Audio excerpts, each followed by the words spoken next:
Darion, talk about the reaction yesterday and what it was like watching the show this year compared to last year.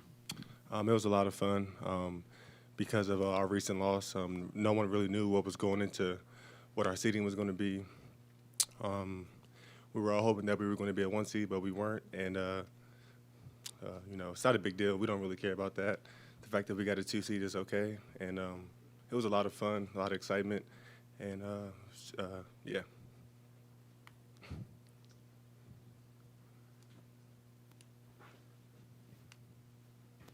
What was your reaction, both you guys, when you found out you'd be playing Belmont and a former teammate? Excitement.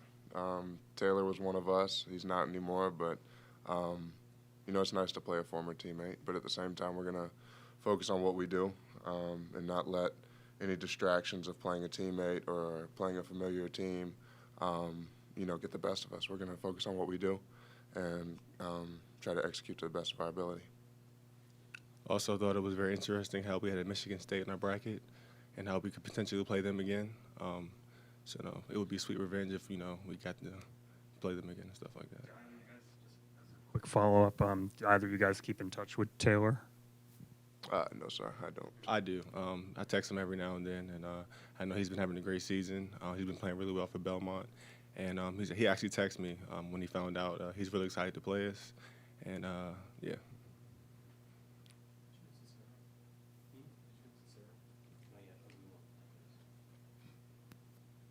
For both of you guys, have you had a chance to get familiar at all with Belmont, anything they do? Do you know anything about them?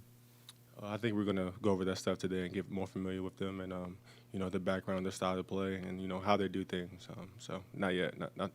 And then for both of you guys, Justin, his hand and where he's at, how important is he to getting back to full speed for you guys, and do you think he's close to that?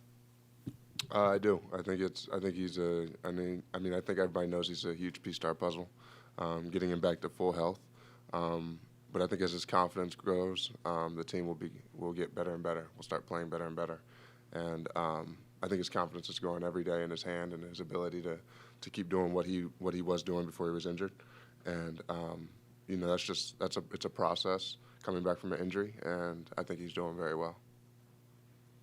Yeah, definitely. I think Justin's, like Malcolm said, a big piece to what we do here at Virginia. He's had a terrific year, and he's getting better every day. So I think he'll be back very soon, and I think that when he gets back, it'll just add to what we have, and yeah.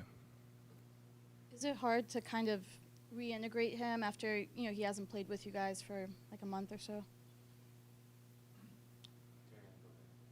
I don't think so. I think that it'll be. I'm not going to say a smooth transition, but I think that he'll get back in the swing of things. Just because he's a great basketball player, and I don't think it'll be a big problem for him or us. And yeah, I think it'll be fine. Absolutely.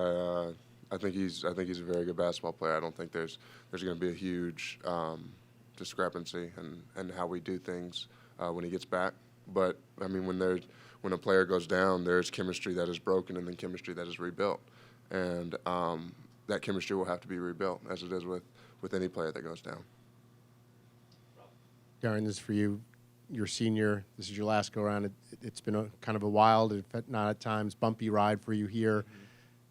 The excitement level of wanting to get this done and make a deep run in this final tournament for you.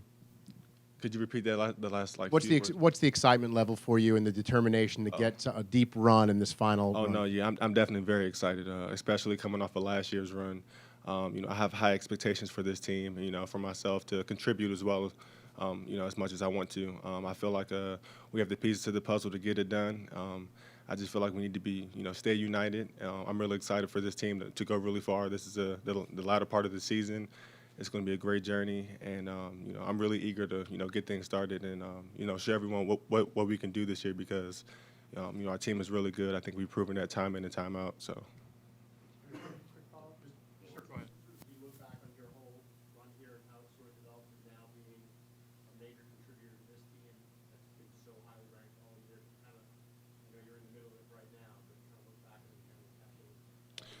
Yeah, first and foremost, I'm going to say that I'm blessed because if I could, tell myself, what I was going to go through back then, I wouldn't tell myself, anything because I think the process is very appreciated.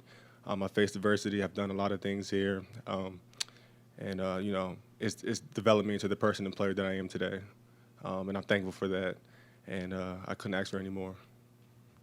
Obviously, there's a lot of talk among your fans about being a 2 versus a 1, but could you talk about the fact that you're in the East and presumably makes it a lot easier for your families to come see you play? Absolutely. All year, our fan base has been a big factor in why we win and why we've been able to have the success we've had. So having being on the East Coast and having our families able to come to the games is huge, a huge aspect for us, and I think it's a huge aspect for any team in college basketball. So that support system is great for us. We're not focused on the 2 seed. We're not focused on our seeding. We Coach Bennett talked to us before going into the selection show about how the seeding of whatever we get doesn't matter. 1, 2, or 16, it doesn't matter. We're going to go in there with our eyes open and go in there and try to make a name for ourselves. No, yeah, definitely, because there was, because there was definitely worry that we might have got the 1 seed in the West. So she was kind of bummed out about that if that would have happened.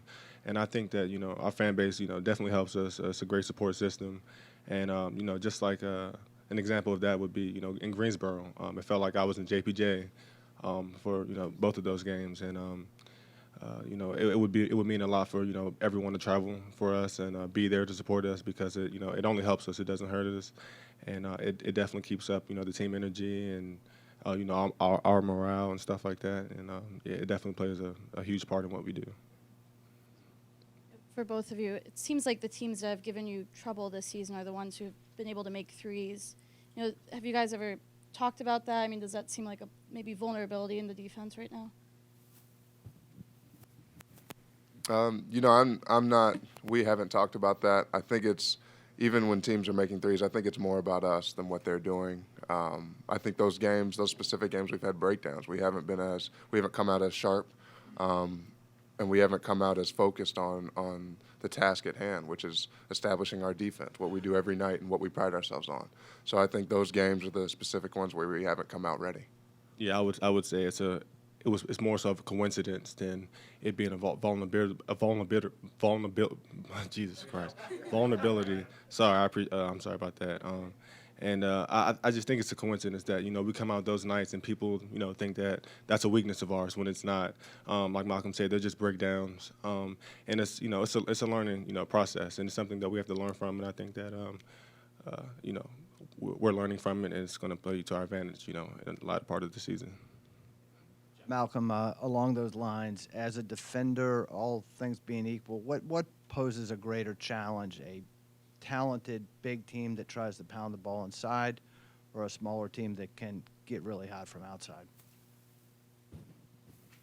I would say a smaller team that can get hot from outside, because I think our post trap is one of the best in the country, and I think we execute at a high level most nights, and that for the most part contains the really good big men that are really active and that can score at a high level. But outside, when a team has a certain amount of shooters, it's hard to close out to them with a hand in their face and make every shot contested. And when we come out with a lack of awareness of the shooters and we come out sort of lazy, that we really get hurt that night. Malcolm, you guys have always been a sum of the parts kind of team. Lately, you've been having to do a lot more, you personally, offensively. Do you feel like you're carrying more of the burden and you guys need to spread it around a little more to be more successful? Not at all.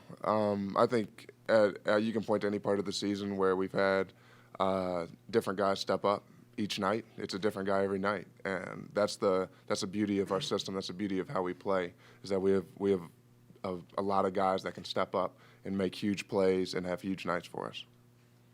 You guys have lost 2 of the last 3. When you look at that, do you feel like you haven't been playing as well? Is it just a coincidence? Was there fatigue? Why do you think that after such a dominant year there have been these slip-ups at the end?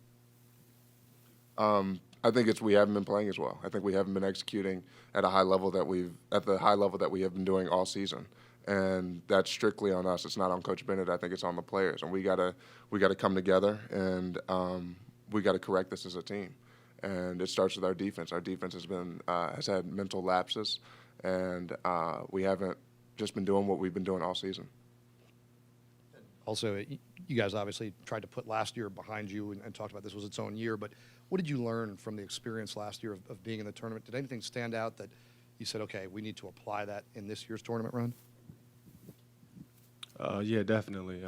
Our experience, on our team plays to our advantage.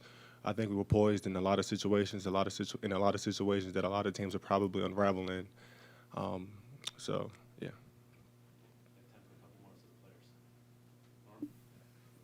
Malcolm, one of the common threads that you've mentioned in all your losses is the fact that you felt like there was a mental lapse early on or at some point in the game, maybe all game long. Do you feel like, is that something you can, now that you've seen it a few times, 3 times at least, I mean, is that something you can detect prior to a game, either in warm-ups or in the locker room before you come out, and maybe you can warn guys and kick them in the butt a little bit and say, we've got to avoid that?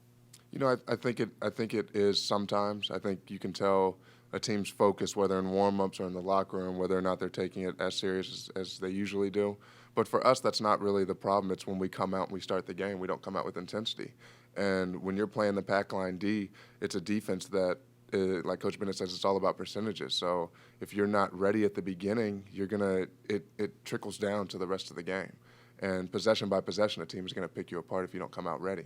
The pack line doesn't allow you to make little errors. Other defenses, strictly man-to-man defenses that other teams play, they have more room for error than the pack line. The pack line is built on specific keys, and if one of those keys is not met, then everything unravels. Malcolm, could you just give us a general description of the kind of game Taylor Barnett had? As a fellow guard, you saw him a lot every day in practice and in games. He's a high-level shooter, very quick release. He releases it above his head. And when his confidence is going, he can really get it going from the perimeter. And he's a good athlete.